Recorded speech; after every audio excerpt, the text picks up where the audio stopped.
Welcome back on the Owls Media Network. You see some highlights from today's ECAC championship win. Keene State gets the job done, and we're joined now by head coach Stephen Enright.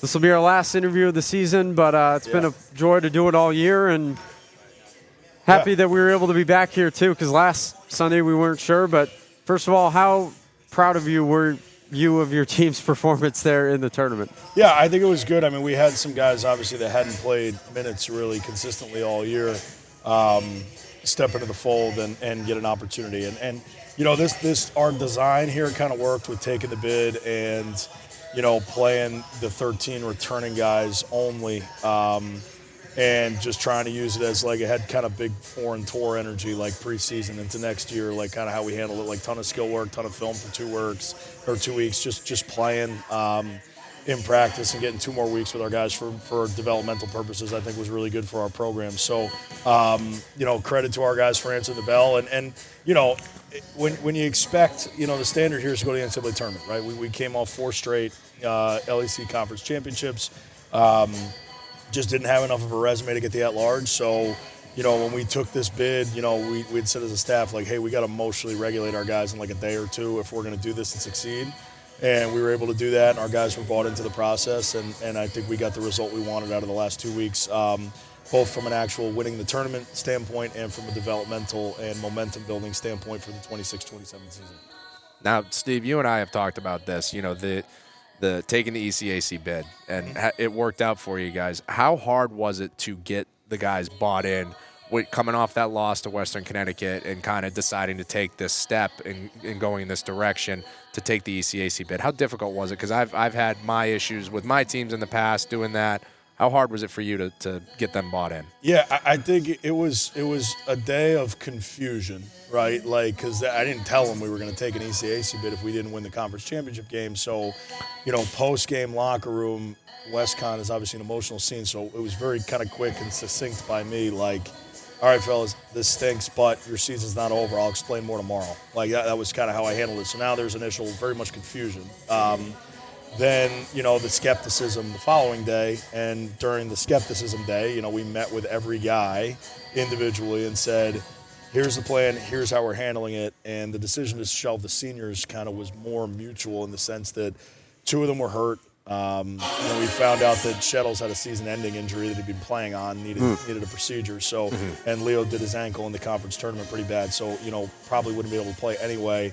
You know, Liam and Ryan are interested in coaching, so, you know, we kind of took it that way. So our seniors were super present in practice and kind of helped me from that side. And then as the days built on, the buy-in kind of got stronger, which is how we planned it. So, yeah, it was, you know, initial confusion, then a little bit of skepticism, then individual meetings to clarify exactly what we're doing. And once we clarified it, they were all very bought in, I think, as you can tell by the results we've had the last 3 games. Obviously, you guys, you know, you'll add some guys, I'm sure, in the offseason as usual. Yep. But after this tournament, after the way things have looked, how do you assess kind of the future of this program? Well, from a year-to-year basis, like when you're constructing your roster, you're always trying to get better than you have at every single position at the end of the season. So in recruiting, we're going to try to get better than we have. And in development, these guys got to get better so they're better than they were the previous year, you know, and that's how you sustain a good program. So guys need to have huge summers, you know, and I think, like, if you flash back a year ago, like Dennis Wainana played 70 or 80 minutes as a freshman, and, you know, now he's got a chance to be the leading, you know, the country's leading shot blocker. As a sophomore, was LEC Defensive Player of the Year, so he needed that year of development, had a big summer between freshman and sophomore year, and, you know, was able to take a big step as a sophomore. We expect a similar jump for him as a junior and just kind of working on his offense and other things like that. Jordan Cooper shot 22% at his previous school as a sophomore from 3. Obviously, he's a 40+% guy now at Keene State. That doesn't come without work in the summer. So he's better as a junior than he was as a sophomore. So we expect that from each and every one of our guys. And we're also going to try to recruit more talent than we have. And when you blend the 2 things together, I think you can put a pretty good product out there, and that's the plan for us next season.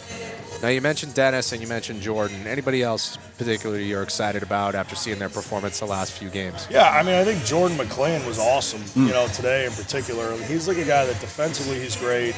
You know, he's 6'5", he's got long arms, he plays hard all the time. He's a tremendous teammate. You know, like he got I think he played 24 minutes this season before the ECACs and never pouts, doesn't say a word, just puts his head down and works, and is really good in practice. And obviously we saw something there because toward the end of the season we started to throw him in, against WestCon and the game, at home against WestCon, he got 4-minute bump in the first half, and then kind of similar in the conference tournament a couple times, so he was a guy that was kind of knocking on the door, and now he's got to use that momentum to go into the summer and try to, his offense has got to catch up to his defense a little bit, but we think he's got a chance to be really good. And then, Alan Wright, is a guy that, talented freshman, and I think would have been in the Rookie of the Year conversation in the league for sure if he played on a worse team, where there may be more minutes out there. Gabe Marquis is a guy who's talented and figuring stuff out and has gotten better over the course of the season. I think Edric Lussaint can really shoot it and is really talented offensively, and he's got to, figure out the IQ and mental side of the game a little bit, and the daily focus, but the talent is certainly there.